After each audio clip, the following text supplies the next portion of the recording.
रोज गाय को प्रणाम करता है और गाय की प्रदक्षिणा करता है तो भगवत प्रदक्षिणा का उसे फल प्राप्त होता है। यदि घर में गाय बंधी है और भूखी है और प्यासी है तो तुम्हारे सारे पुण्य नष्ट हो जाएंगे। गौ का बहुत बड़ा महत्व वर्णन किया गया धर्म शास्त्रों में, यहाँ तक कि जब कोई ऋषि नाराज होता था तो आगे गाय करके जाया जाता था तो क्षमा हो जाती थी। गाय को देखते ही वो क्षमा कर देते थे। घर में गाय बंधी है और भूखी है और प्यासी है तो तुम्हारे सारे पुण्य नष्ट हो जाएंगे। अगर घर में रजस्वला कन्या बहुत काल तक है और उसका विवाह आप नहीं कर रहे हैं तो आपके सारे सुकृत नष्ट हो जाएंगे।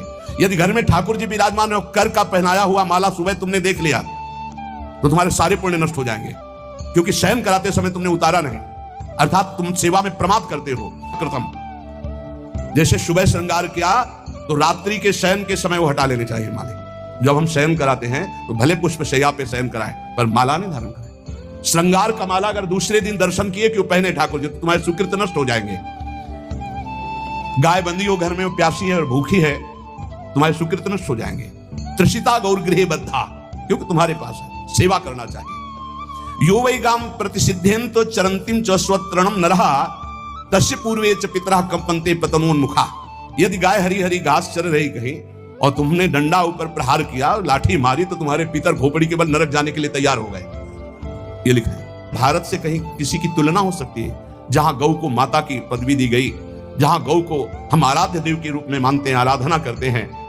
गौ रक्षा, गौ सेवा, ये बहुत बड़ा इसमें छुपा हुआ है। स्वयं भगवान अवतरित होकर गौ रक्षा, इसलिए धन्य है उनका जीवन जो गौ सेवा परायण है भगवत भाव से। गाय में साक्षात भगवान का भाव रखकर गौ सेवा करते हैं। गाय के गोबर से जहां लेपा जाता है वहां जिस देवता का आवाहन करोगे वही देवता आकर विराजमान हो जाएगा।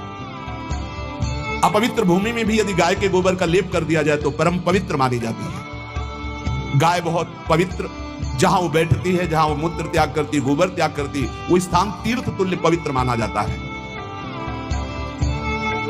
भगवान जब गाय के पीछे पीछे चलते तो गोरज उड़कर उनके मस्तक पर विराजमान होती, उनके मुखारबिंद पर विराजमान होती। बाल गोविंद के अनिष्टों को दूर करने के लिए गाय के पूंछ को उनके ऊपर से झाड़ा देती थी मैया।